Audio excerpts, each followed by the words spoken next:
Market रे मिलुवा टुटी फुटी को आज आम घर प्रस्तुत करवा।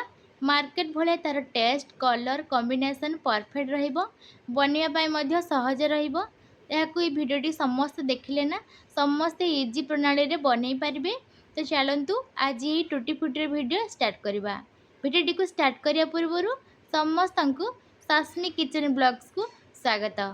टुटी फुटी बनवाई मुझे गोटे पपीता नहीं ओजन प्रायतः 500 ग्राम पाखापाखि ताको भल भाव धोई नहीं तार ऊपर मुंडी काटी नहीं एमती दुई फाड़ करनवा।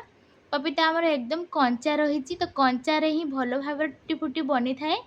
एबे ताको आमे भल भाव चोपा छड़े नवा। गोटे गोटे पपीता ना पिता लगी थाए तो ताको चाखिकी भी नेबे भल भाव आम चोपा बाहर करनवा। चोपा छड़ेला बेले एकदम परिष्कार भाव में आम चोपा छड़े नवा जेपरिक तार नील नील अंश रही थाए ना सेटा को रखिबानी तो पिता लगी पारे। भल भाव चोपा छड़े नेले ना आम छोट छोट आकार काटी नवा एवं ता मझे जो धला धला अंश रही थाए ताको मध्य बाहर करनवा। से धला धला अंश रही ना भल भाव आमर टुटी फुटी भल से बनी न थाए तो ताको आम सब बाहर करनेले। एबे सब जाक बाहर करने की एकदम परिष्कार हो जाइए। याको एबे आमे छोट साइज करी काटी नवा जेपरिक बजार रे टुटी फुटीर साइज होता है ना सेही परि भाव एकदम छोट छोट आकार रे आमे काटी नवा। बेसी भी छोट करिवार नाही जेमती मीडियम साइज रो टुटी फुटी होता है ना सेहीपरि भाव में आम काटी नवा। ताकू तो आम सिझेबार अच्छी तो बेसी भी आमर छोट कि बेसी बड़ करवानी एकदम मीडियम साइज रे एमती काटी नहीं ताकू भल भाव ना धोईकी भी नहीं आसी। एबे कढ़ेर मु दे देइछि 1.5 ग्लास मापीर पानी नहीं ताकू आमे गरम करबा रखी नवा। पानी अल्प टिके गरम हेले ना ए जो पपीता को आमे काटिकी रखिथिले ता देहरे ऐड करनवा। पपीता को ना 5 रु 10 मिनिट पई आमे लो फ्लेम रे ताकू भल भाव सिझाक देवा। बेसी भी सिझेबानी तो हाँ अल्प अल्प टाण रहीपरि भाव में आम सिझे नवा।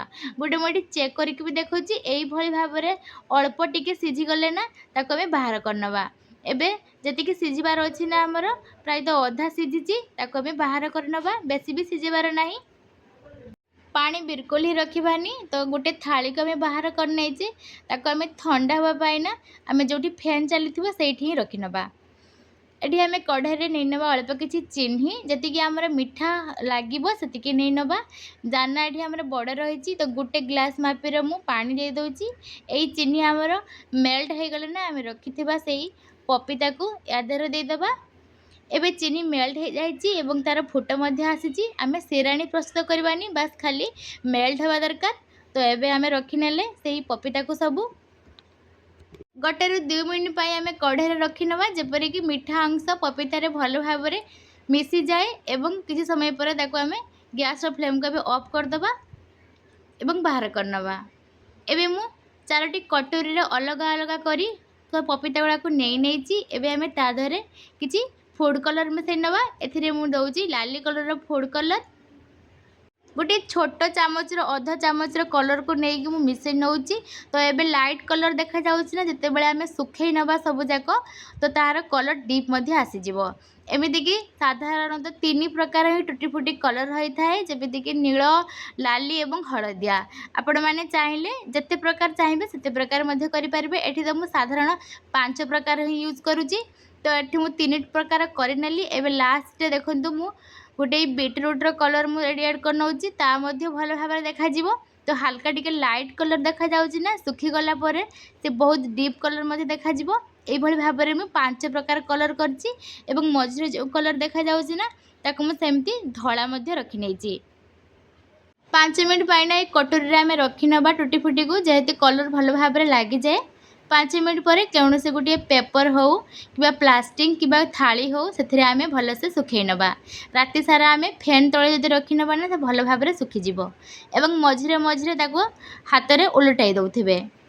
एपरी भाव राति सारा मु सुखई नहीं। एबे देखंतु केते भल भाव में सुखी जाए टुटी फुटी कलर हाथ में बिल्कुल भी लगी जाऊ ना ताकू मु मिसेकी भी देखौची एकदम मार्केट भाया टुटी फुटी बनी जाइए। मार्केटर दाम ठू ना घरे कम पैसा रे टुटी फुटी बनीज। आपण मैंने भी थरे एपर निश्चय ट्राए करंतु एवं जोटा मु बीटरूट कलर देइथिली ता मध्य भल भाव में सुखी जाइए। एबे सब जाक मु मिसई नौची ଏଇ ଟୁଟି ଫୁଟିକୁ ତ କେକ୍ ହଉ କିମ୍ବା ଫଲୁଦା ହଉ କିମ୍ବା ଯେକୌଣସି ଗାର୍ନିସିଂ ପାଇଁ ଆପଣମାନେ ୟୁଜ୍ କରିପାରିବେ। ତ ଥରେ ଏମିତି ନିଶ୍ଚୟ ଟ୍ରାଏ କରନ୍ତୁ।